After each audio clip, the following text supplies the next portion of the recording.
સિદ્ધપુરમાં જિલ્લા કલેક્ટરે પાડેલા જાહેરનામા બાબતે પૂર્વ ધારાસભ્ય ચંદનજી ઠાકોરે પત્રકાર પરિષદ યોજી। સિદ્ધપુર રિવરફ્રન્ટ ખાતે કરોડો રૂપિયાના ખર્ચે તૈયાર થયેલ સરોવરને માતૃશ્રી હીરાબા નામકરણ આપવામાં આવ્યું અને જેનું લોકાર્પણ તાજેતરમાં રાજ્યના મુખ્યમંત્રી ભૂપેન્દ્ર પટેલ દ્વારા કરવામાં આવ્યું।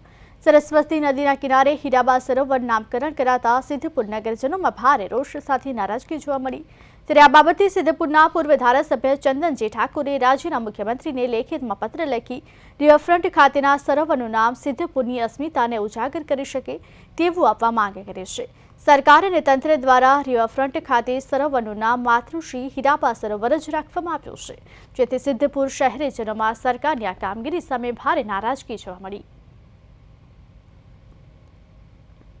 धार्मिक नगरी तरीके विकसायेलू सिटी है અને ત્યાં 3 દિવસથી જે અમારો જે આવેદનપત્ર આપવાનો કાર્યક્રમ હતો એ ભારતીય જનતા પાર્ટીના ત્યાંના સ્થાનિક ધારાસભ્ય દ્વારા જે તંત્ર અને બધા ભેગા થઈને જે નિર્ણયો લીધા છે એ તદ્દન ખોટા છે।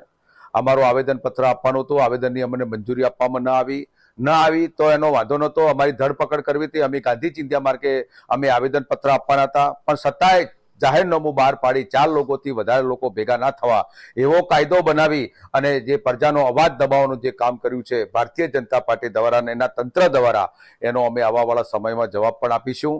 અને જ્યાં તંત્ર 6મી તારીખે જે એનું આવેદનપત્ર પૂરું થશે એટલે 7મી તારીખે ફરી અમે અમારી મંજૂરી માગશું અને એનાથી ડબલ સંખ્યામાં લોકોને ભેગા કરીને આવેદનપત્ર આપીશું। અને આવવાવાળા સમયમાં આ જે બાધો પાવડી જે હીરાબા સરોવર નામ આપી અને જે પ્રજાનો અવાજ જે પ્રજામાં આક્રોશ જે ઊભો થયો છે એ આક્રોશને અમારે જ્યાં વિરોધ પક્ષ તરીકે જે ભૂમિકા ભજવવાની થતી છે અમે સંપૂર્ણ રીતે ભોગવશું।